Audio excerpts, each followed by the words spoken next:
शिवणकाम शिकण्यापूर्वीची बेसिकची माहिती काय असते, बेसिक म्हणजे नेमकं काय, याबद्दलचे सर्व डिटेल्स आपण या व्हिडिओमध्ये बघणारच आहोत. लॉकडाऊनच्या या पिरियडमध्ये आपण बऱ्याचशा मैत्रिणी ह्या यूट्यूबवरील व्हिडिओ बघून शिवणकाम शिकण्याचा प्रयत्न करत आहेत.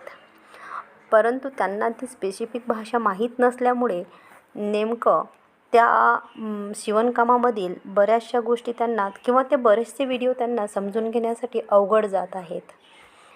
कदाचित त्याच प्रश्नाला शॉर्ट आऊट करण्यासाठी मी हा व्हिडिओ बनवण्याचे ठरवलेले आहे. प्रत्येक स्पेसिफिक फील्डमधली एक भाषा असते. ती जर भाषा आपल्याला समजली नाही तर त्या फील्डमधले नॉलेज घेण्यासाठी आपल्याला थोडं कठीण जाते. चला तर कुर्तीच्या मापांची नावे आणि ती मापे कशी घ्यायची याबद्दलची माहिती मी तुम्हाला एका आकृतीच्या सहाय्याने समजून सांगणार आहे. कुर्तीच्या मापांची नावे म्हणजे स्पेशली कुठली नावे असतील बरं, हा प्रश्न आता तुमच्या मनात निर्माण झालेलाच असेल. शोल्डर, गळारुंदी, आर्महोल म्हणजेच बगल किंवा मोंडा खोली असं सुद्धा बरेचसे टेलर्स त्याला ही भाषा वापरतात. ती कशी असते बघा, ही आकृती मी तुमच्यासमोर सादर केलेली आहे. यामध्ये मधोमध मी एक डॉटच्या सहाय्याने मध्य काढलेला आहे.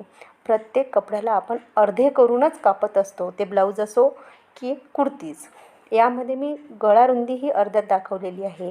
गळारुंदी जर 5 असेल तर ती 2.5 घ्यायची असते. इथे मी तुम्हाला श म्हणजे शोल्डर, ब म्हणजे बगल, क म्हणजे कमर, छ म्हणजे छाती, क आणि प आणि छ हा जो भाग मी मुख्य रुंदीचा दाखवलेला आहे तो सारखाच घ्यावा लागत असतो. मुख्य करून आकृतीच्या उजव्या बाजूला मी ग ते क म्हणजेच गळा पॉईंट ते कमर पॉईंट ही कमर उंची राहणार आहे. प्रत्येक मापानुसार कमर उंची, बैठक घेर, छाती रुंदी ह्या सगळ्या मापांमध्ये बदल होत असतो. मी ह्या आकृतीमध्ये तुम्हाला आर्महोल किंवा मुंडा खोली आणि स्लीव्ज दाखवलेल्या नाही आहेत. त्या आपण ब्लाऊजच्या आकृतीमध्ये बघूया. आर्महोल कुठे घ्यायचा असतो आणि कुठल्या भागाला आपण आर्महोल किंवा मुंडा खोली असं म्हणतो, स्लीव्ज म्हणजे काय, दंडघेर म्हणजे काय, हे मी तुम्हाला ब्लाऊजमध्ये सविस्तरपणे सांगण्याचा प्रयत्न करते. तुम्ही ह्या आकृतीमधील नावे जर पुन्हा ऐकली किंवा वाचली तर तुम्हाला नक्कीच बेसिक माहिती मिळण्यासाठी मदत होईल. मैत्रिणींनो, एवढीच माहिती असणं म्हणजेच आपल्याला पुरेसे नाही आहे. गळा उंची म्हणजे काय, शोल्डर रुंदी म्हणजे काय, ती प्रत्येक मापापरत्वे कशी बदलते, आर्महोलची उंची कशी घ्यायची आहे, त्याची कशी कटिंग करायची आहे, याबद्दलचे जे डिटेल्स व्हिडिओ आहेत ते मी नक्कीच अपलोड करणार आहे. याचे तुम्ही स्क्रीनशॉट काढून ठेवले तरीही चालतील किंवा ही जी मी लिहून दिलेली माहिती आहे, ही तोंडी सांगितलेली माहिती पूर्णपणे मी डिटेल्स इथे लिहून दिलेले आहे. याचा तुम्ही स्क्रीनशॉट काढून ठेवला तरीही चालेल. यामध्ये मी तुम्हाला डिटेल्स प्रत्येक मापाला काय म्हणतात हे दिलेले आहे. ब्लाऊजच्या मापांची नावे आणि ती कशी घ्यायची, चला तर हे बघूया आपण आता. ब्लाऊज हे मुख्य 3 प्रकारचे: साधे ब्लाऊज, क्रॉसपट्टी ब्लाऊज किंवा हाफ कटोरी ब्लाऊज आणि कटोरी ब्लाऊज. त्यापैकी हा पहिला भाग. त्यामध्ये साधे ब्लाऊज हे पहिले. साध्या ब्लाऊजचे सुद्धा 3 भाग पडतात: मागील भाग, पुढील भाग आणि बाही किंवा स्लीव्ज.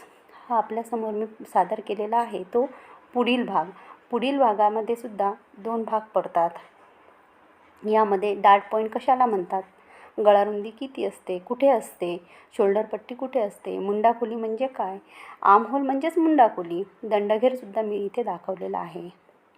बाही लांबी हा मागील भागावर मी तुम्हाला इथे दाखवलेले आहे. छ म्हणजे छातीची रुंदी, क म्हणजे कमरेचा घेर आणि ती किती घ्यायची, त्याची कशी फिटिंग करायची, कटिंग कशी करायची, ह्या सगळ्याबद्दलची माहिती आपल्याला पुढे मिळेलच.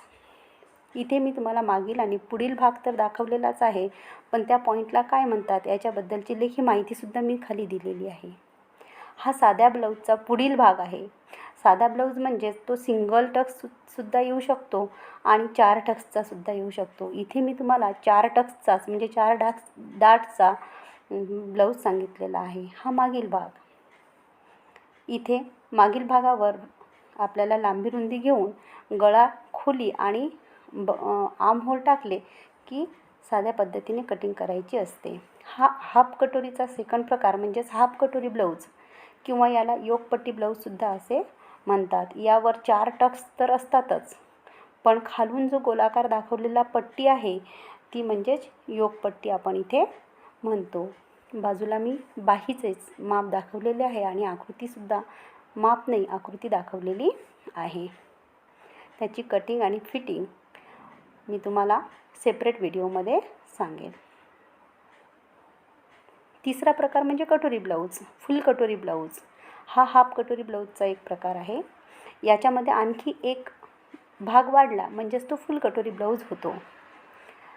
फुल कटोरी ब्लाऊज मुख्य करून आपण पेपरवर कटिंग करून नंतर तो मुख्य कापडावर कापत असतो.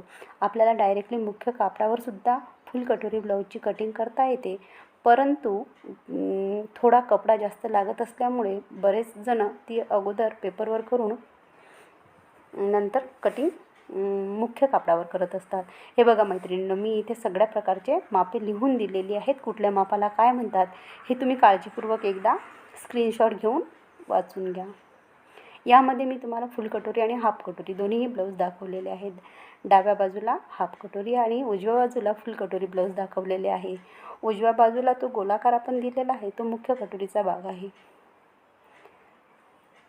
मुंडा खोली ही कुठपर्यंत असते हे सुद्धा आपल्याला साईडला 9 नंबरच्या पॉईंटवर इंडिकेट केलेलं आहे. 3 नंबरच्या पॉईंटला आपण बाही दाखवलेली आहे.